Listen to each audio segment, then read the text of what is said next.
इस वीडियो में हम divergent thinking and convergent thinking, divergent thinking जिसे अपसारी चिंतन कहते हैं, कन्वर्जेंट थिंकिंग जिसे अभिसारी चिंतन कहते हैं, इन दोनों के बीच में डिफरेंस पड़ेंगे।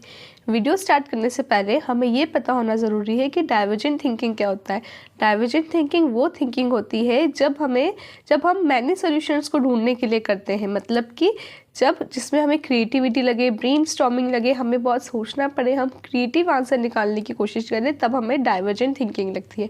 और कन्वर्जेंट थिंकिंग तब लगती है जब हमें कोई एक सटीक आंसर देना है जिसका कोई दूसरा आंसर नहीं है, उसे हम कन्वर्जेंट थिंकिंग बोलते हैं।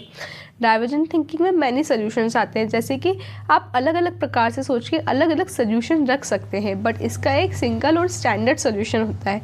जैसे आप किसी से पूछ सकते हैं कि आपको कहीं पे जाना है तो आप कितने प्रकार से जा सकते हैं, पर इसमें आप यही पूछ सकते हैं कि आपको कहाँ जाना है। इसके बाद इसमें क्रिएटिविटी लगती है, क्योंकि यदि आपको किसी जगह पे जाना है तो आपके पास कैसे कैसे रास्ते हैं, आप क्रिएटिव वे में सोच सकते हैं कि किसी चीज़ को कैसे बनाना है, क्या करना है। ब्रेनस्टॉर्मिंग, क्रिएटिव होने के लिए आपको ब्रेनस्टॉर्मिंग लगती है, अपने दिमाग पर जोर लगता है, आपको सोचना पड़ता है।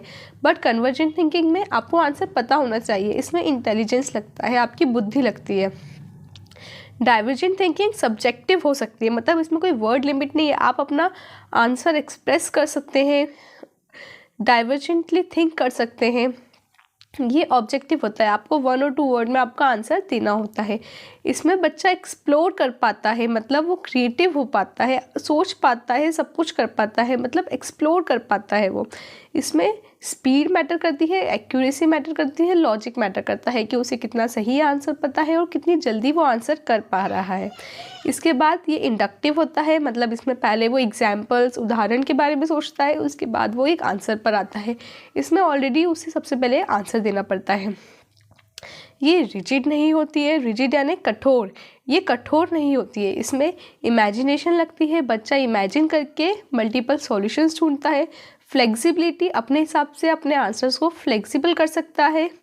इसके बाद ये फैक्ट बेस्ड होता है। जो कॉन्वर्जेंट थिंकिंग होती है वो फैक्ट्स पर बेस्ड होती है कि जो बात सही है वो सही है, गलत है वो गलत है।